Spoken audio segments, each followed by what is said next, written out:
ओम।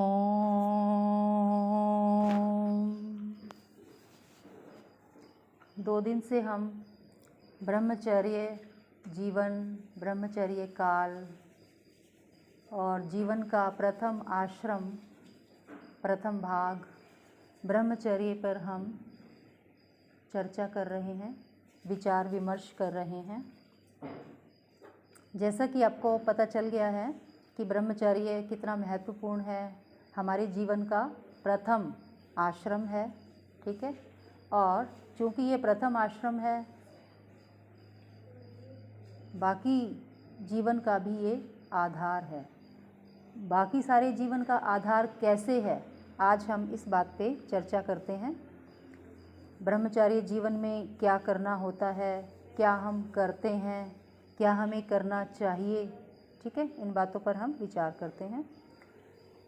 शास्त्रों में जीवन के प्रथम 25 वर्ष ब्रह्मचर्य आश्रम को समर्पित किए गए हैं, जिसमें मुख्य रूप से व्यक्ति, पुरुष हो या स्त्री हो, बालक बालिका दोनों, गुरु के सानिध्य में रहकर विद्या का अध्ययन करता है। माता पिता से दूर जाकर गुरु के आचार्य के संरक्षण में रहकर विद्या का और अन्य कला कौशलों का विकास करता है। माता पिता से अलग क्यों होना चाहिए? क्या माता पिता के पास में ब्रह्मचर्य काल व्यतीत नहीं किया जा सकता? क्या कारण है कि माता पिता से अलग होने में ही बालक की भलाई है, बालक का हित है? उसका कारण ये है, माता पिता को बच्चों से अत्यधिक प्रेम होता है।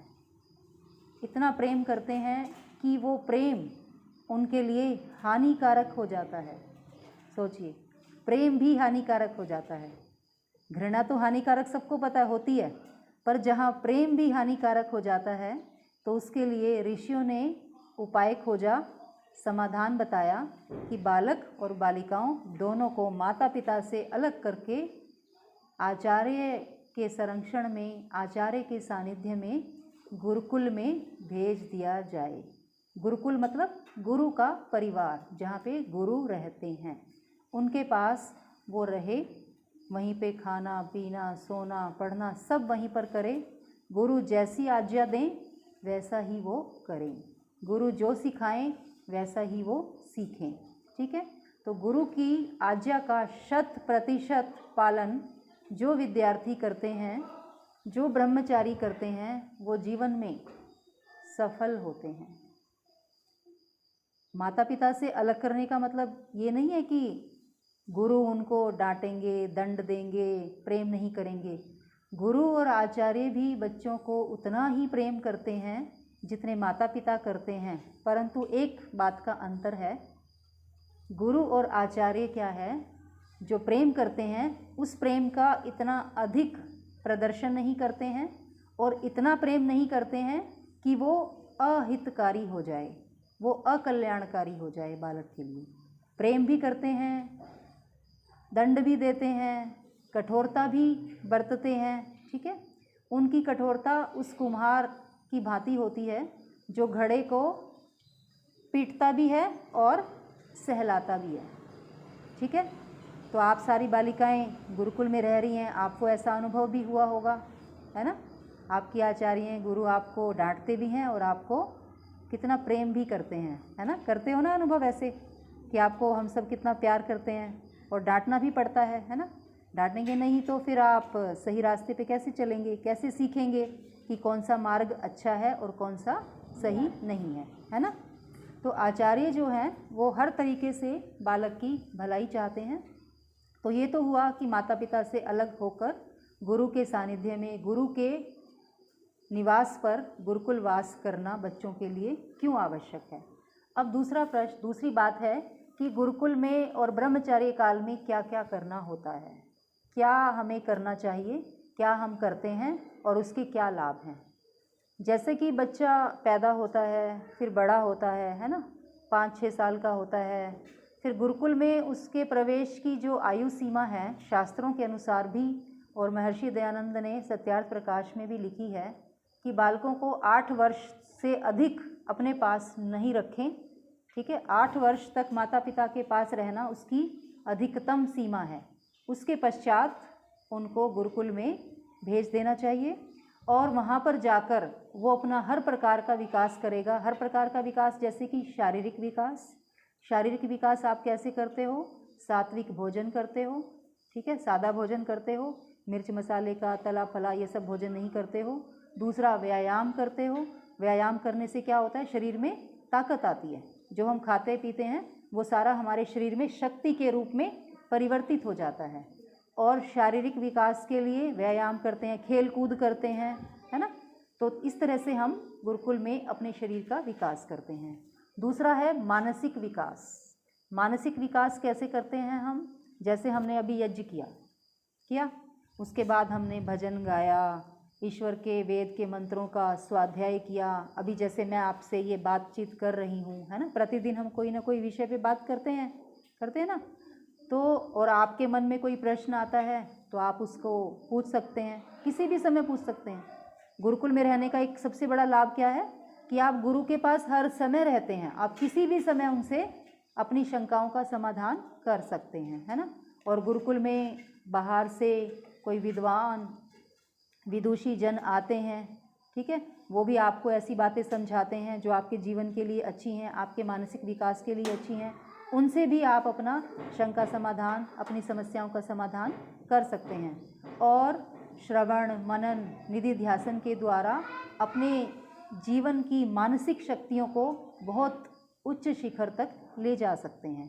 तो इस प्रकार से गुरुकुल में हमारा मानसिक विकास जितनी अच्छी तरह से होता है उतना घर में नहीं होता है, क्योंकि घर में माता पिता हैं, वो अपने कार्यों में व्यस्त रहते हैं।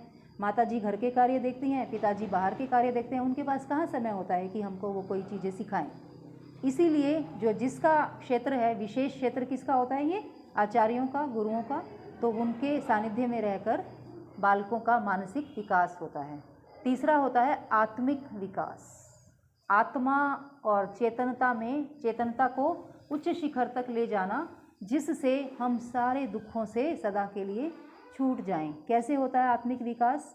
ईश्वर का स्मरण करके, ईश्वर की उपासना करके, और ध्यान, प्राणायाम ये सब सीखकर और ये सब करके हम अपनी आत्मा की उन्नति करते हैं, आत्मिक विकास करते हैं। तो ये तीनों प्रकार का जो विकास है ये हमारा गुरुकुल में ही होना संभव है। गुरुकुल के अतिरिक्त अन्यत्र स्थानों पर ऐसा होना संभव नहीं है, क्योंकि गुरुकुल बनाए ही इस दृष्टि से हैं कि बच्चों का, बालकों का तीनों प्रकार का विकास वहाँ पर हो। आप जैसे जो बच्चे घर में रहते हैं, स्कूल जाते हैं, उनको देखिए और अपने आप को देखिए। वो सुबह जाते हैं, दोपहर को घर पे आ जाते हैं। क्या करते हैं घर पे आके? टीवी देखते हैं, है ना। फिर उनके घर में माता जी की कोई सहेली आ गई, वो इधर उधर की बातें करते हैं जिनसे आपको कोई लेना देना नहीं है, कोई मतलब होता है उनकी बातों से आपको, वो आपके काम की नहीं है, उस तरह की बातें होती हैं। या माता पिता आपको ले जाएंगे कहीं किसी के घर पे अपने साथ, किसी शादी में ले जाएंगे, किसी पार्टी में ले जाएंगे, वो भी आपके कोई मतलब की चीज़ नहीं है।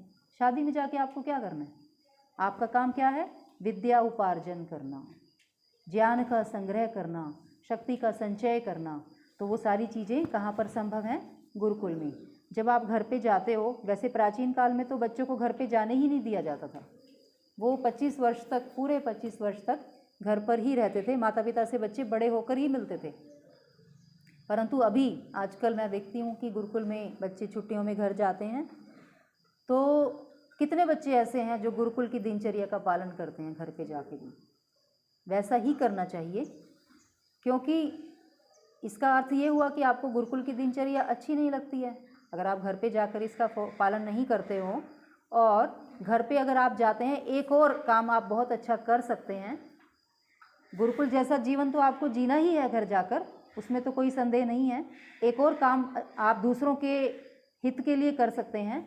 जो आपके मित्र हैं, सखी सहेलियां हैं, उनसे आप मिलिए, उनको आप गुरुकुल के जीवन के बारे में बताइए कि हम क्या क्या सीखते हैं, हम वहाँ पर कैसा जीवन जीते हैं, ताकि वो लोग भी क्या हों, प्रेरित हों, और वो भी अपने माता पिता से कहें कि हमें गुरुकुल में भेजो, हमको गुरुकुल में जाना है ना। काम आप कर सकते हैं दूसरे बच्चों के लिए।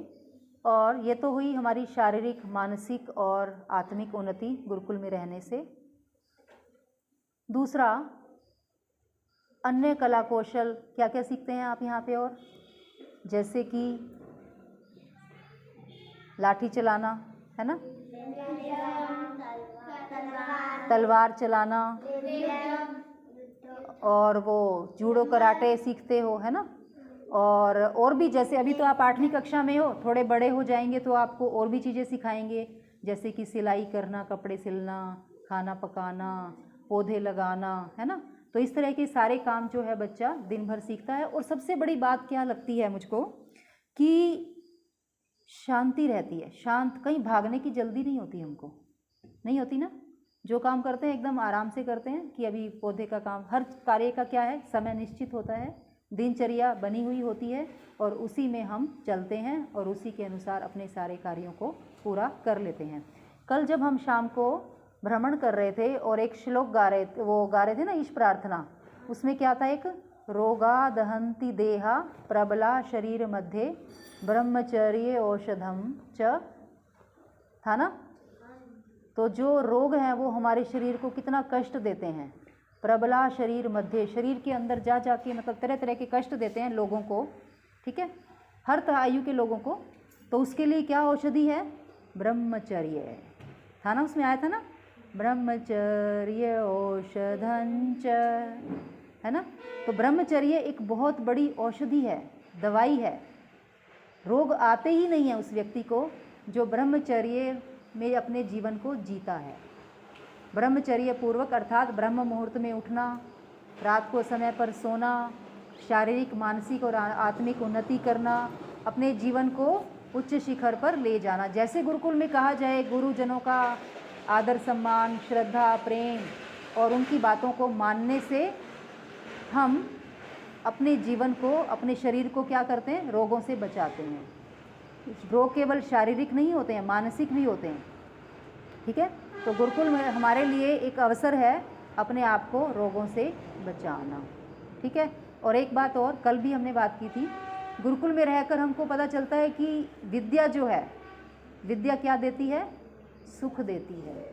विद्या दुखकारी नहीं होती है, विद्या सदैव ही सुख देती है। इसलिए सुखार्थी और विद्यार्थी एक ही हैं, दोनों अलग अलग नहीं है। सुख चाहने वाला ही विद्या का अध्ययन करता है, सुख चाहने वाला ही विद्या के अध्ययन के लिए गुरुकुल में आता है। और उनके माता पिता इसीलिए भेजते हैं कि हमारे बच्चे सारा जीवन सुख में व्यतीत करें, क्योंकि ब्रह्मचर्य जीवन का ये प्रथम आश्रम गुरुकुलवास हमारे बाकी सारे जीवन का आधार है। अब हम ये विचार करते हैं कि वो बाकी हमारे जीवन का आधार कैसे है। जैसे अभी आप यहाँ हो, शारीरिक विकास करते हो, मानसिक विकास करते हो, आत्मिक विकास करते हो, तो सारी चीज़ें आपने यहाँ पे सीख ली ना, और रोज कर करके आपको उसका अभ्यास हो गया। अब जब आप 25 वर्ष के बाद, जब गृहस्थ आश्रम 25 या 20 वर्ष के बाद जब भी आप गृहस्थ आश्रम में प्रवेश करेंगे, तो आपको इन सारी बातों का अभ्यास हो चुका होगा। अब आपको कोई अगर गलत रास्ते पर ले जाना भी चाहेगा तो वो ऐसा नहीं कर पाएगा। आपको गलत बातें भी सिखाएगा तो आप नहीं सीखोगे, क्योंकि आपको इतने साल करते करते उसका अभ्यास हो गया है। आपको जल्दी उठने का अभ्यास हो गया है, आपको सादा भोजन खाने का अभ्यास हो गया है ना। ईश्वर भक्ति, ईश्वर उपासना, बड़ों का सम्मान करना, आदर करना, अपने से छोटों का ध्यान रखना, अपने से बड़ों की आज्ञा का पालन करना, तो ये सारी बातें आपने यहाँ सीख ली हैं। इतनी पक्की हो जाती हैं वो कि आप पूरा जीवन उन्हीं पे फिर आगे आगे चलते रहते हैं। इससे आपका जीवन कैसा बीतता है, फिर सुखमय, ठीक है। तो इसलिए ये जो जीवन है ये सारे पूरे हमारे जीवन का आधार है, ठीक है। एक मंत्र है अथर्ववेद का, ब्रह्मचर्येण तपसा देवाः मृत्युम अपाघ्नता इंद्रोह देवेभ्यो स्व आराभत। ब्रह्मचर्य के तप के द्वारा ही देवजन किसको प्राप्त करते हैं, मृत्यु को हरा देते हैं, मृत्यु पर विजय प्राप्त कर लेते हैं। मृत्यु अपाघ्नता, मृत्यु को भी हरा देते हैं। हे इंद्र, हे परमात्मा, हम ब्रह्मचर्य के मार्ग पर चलें और अपने आप को सारे दुखों से, कष्टों से मुक्त करके सुख को प्राप्त करें। इस मंत्र का अर्थ ये है। अब मृत्यु को कैसे जीत लेते हैं लोग ब्रह्मचर्य से, ब्रह्मचारी ब्रह्मचारिणियाँ कैसे जीतेंगे मृत्यु को? क्योंकि आदर्श दिनचर्या का पालन करेंगे, उनका जो मन मस्तिष्क है वो कैसा रहेगा? संतुलन में रहेगा, ठीक है। कभी भी वो इधर उधर का उल्टा सीधा नहीं सोचेंगे, शांत रहेंगे, तो सब कार्य ऐसे ही करेंगे जो उनके लिए श्रेयस्कर हैं, श्रेय पथ पर चलेंगे, प्रेय मार्ग पर नहीं चलेंगे। तो इस प्रकार से ब्रह्मचार्य के तप के द्वारा मृत्यु पर विजय प्राप्त कर लेते हैं, अपने साथ किसी भी प्रकार का अनिष्ट नहीं होने देते हैं और दूसरों को भी नहीं होने देते हैं। क्योंकि गुरुकुल में हम एक दूसरे के लिए जीते हैं ना, एक दूसरे का काम करते हैं, तो ऐसे बाहर जाते हैं तब भी हम ऐसा ही करते हैं। तो ब्रह्मचारी से पूरे समाज को, राष्ट्र को और पूरे विश्व को लाभ होता है। तो इसलिए हम ब्रह्मचर्य पूर्वक अपने जीवन को जिएं और दूसरों को भी वैसी ही प्रेरणा दें, ऐसी हम ईश्वर से प्रार्थना करते हैं।